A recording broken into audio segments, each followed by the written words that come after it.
Kita dimarahi orang, sudah dimarahi orang, kemudian kita menyimpan rasa marah pada diri kita, tambah penyakit yang kedua. Setelah itu kita membangkitkan kebencian pada diri kita, timbul yang ketiga. Setelah itu kita menyerang mereka, timbul yang keempat. Setelah itu kita menyakiti mereka, timbul yang kelima. Setelah itu kita ditangkap polisi, timbul yang keenam. Setelah itu kita masuk kantor polisi, di penjara, timbul yang ketujuh. Jadi sebetulnya kerugian yang berikutnya itu hadir karena kita menghadirkannya. Dan kalau kita masih menghadirkan kerugian-kerugian yang semacam itu tanda bahwa sesungguhnya kita belum layak disebut sebagai orang yang beriman seutuhnya. Kalau kita mau jujur, hari-hari kita itu dipenuhi oleh keberuntungan atau dipenuhi oleh kerugian. Sebetulnya diri kita itu setiap hari bisa jadi ya memanen kerugian, cuman kita tidak menyadarinya.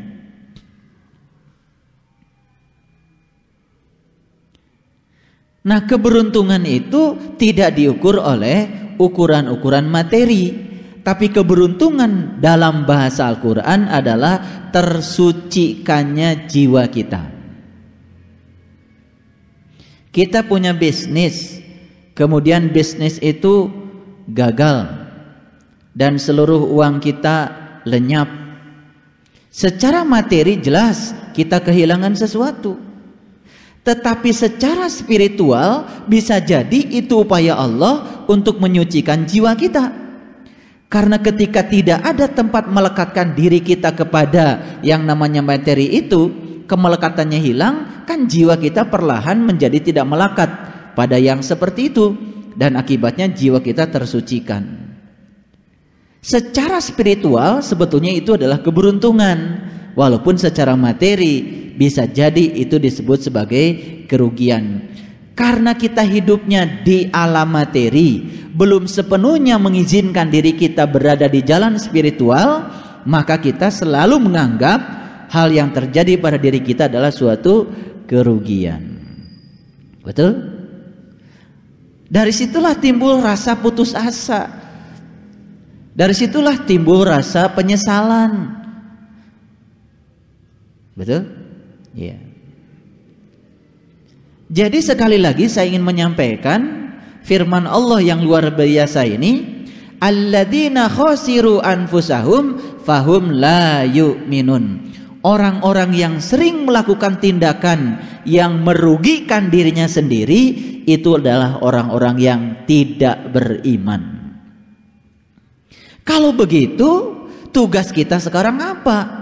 Ya, kalau ingin disebut sebagai orang yang beriman, berarti tugas kita sekarang adalah menciptakan keberuntungan setiap saat.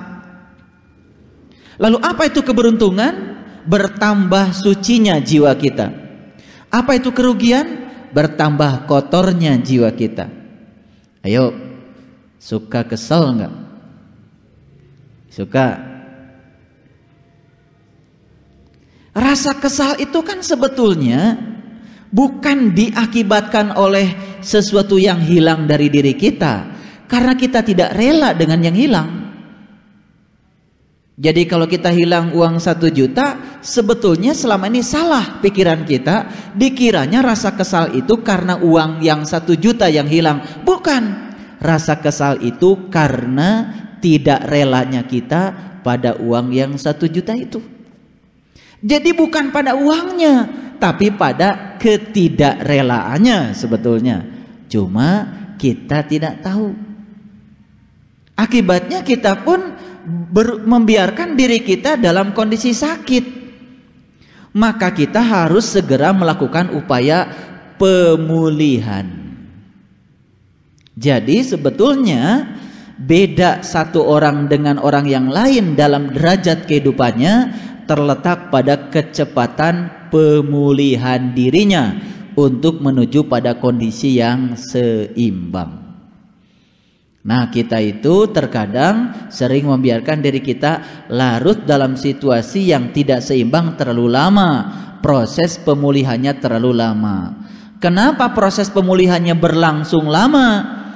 Karena sempitnya dada kita.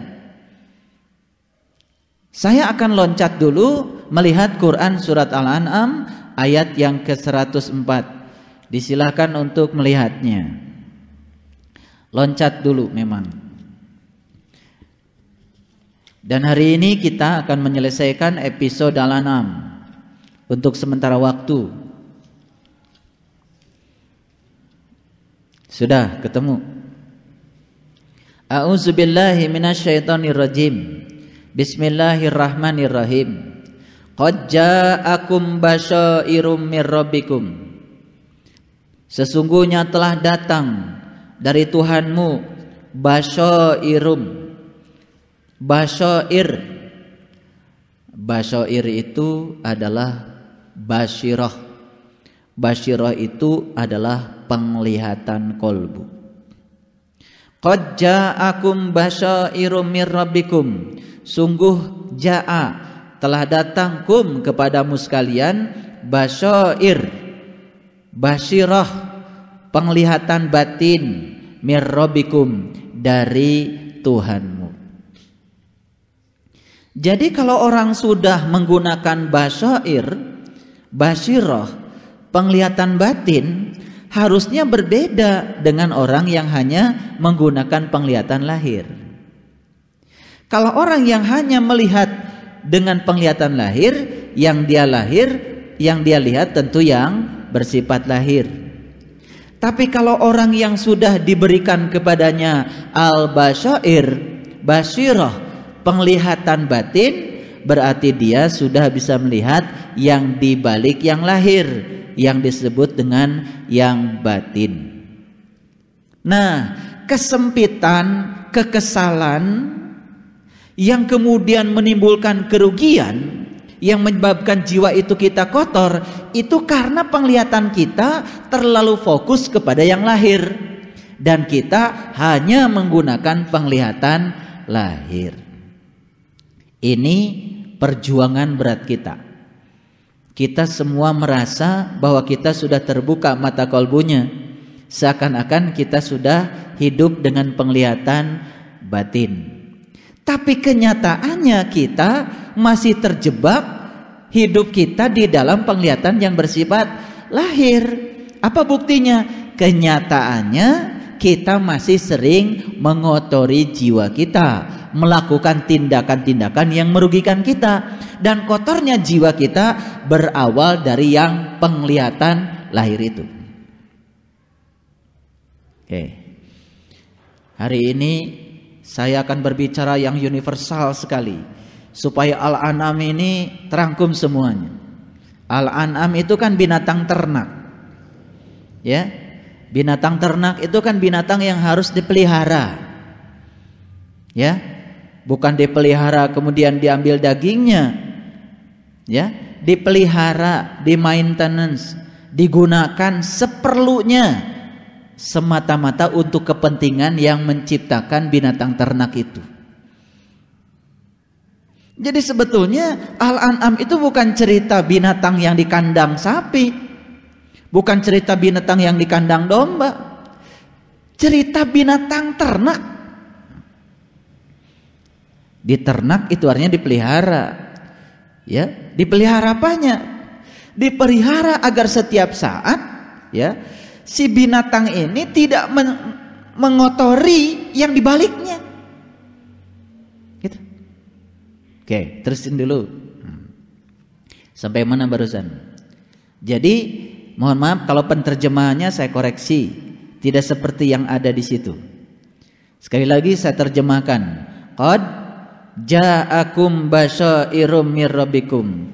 Sungguh telah datang kepadamu al-basyair mir rabbikum, basyirah, penglihatan kolbu dari Tuhanmu. Awas, itu bukan dari mana-mana, tapi dari Tuhanmu. Faman absara falinafsi. Tuh, barang siapa yang melihat, maka keberuntungan bagi dirinya sendiri. Faman absara, barang siapa yang melihat, falinafsihi, maka keberuntungan bagi dirinya sendiri. Itu terjemahannya.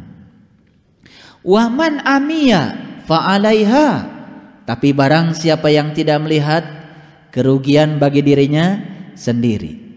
Tolong diperhatikan, kalimatnya sederhana. Barang siapa yang melihat, maka keberuntungan bagi dirinya sendiri.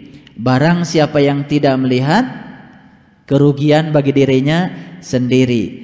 Ayo, ingin untung, ingin rugi. Kalau ingin untung berarti kita harus melihat. Nah, melihat ini bukan sekedar ketika kita sedang membuka mata kolbu saja, tapi hasil dari membuka mata kolbu kita itu ya diekstrapolasi ke dalam kehidupan sehari-hari, sehingga kehidupan kita itu sepenuhnya di jalan spiritual. Jadi bagi orang yang semacam itu ternyata tidak ada sesuatu yang buruk dalam hidupnya. Seburuk apapun, sekalipun itu tidak dikehendaki terjadi dalam hidupnya, tetap saja bagi dia adalah suatu keberuntungan.